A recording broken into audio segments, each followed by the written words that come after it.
संघ में लोगों की ज्वाइन करने की उत्सुकता तो बढ़ ही रही है।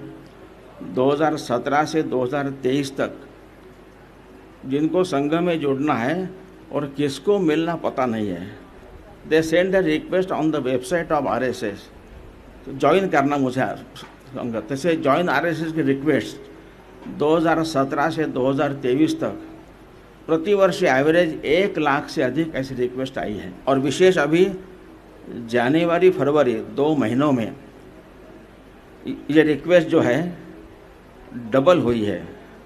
लास्ट ईयर जनवरी फरवरी मिलाकर 13,168 ऐसी रिक्वेस्ट आई थी। 2024 के जनवरी फरवरी 2 महीनों में ये रिक्वेस्ट 27,362 ऐसी है। हो सकता है राम जी की कृपा से जो चला अपहीवल, इस कारण लोगों की उत्सुकता बढ़ी है।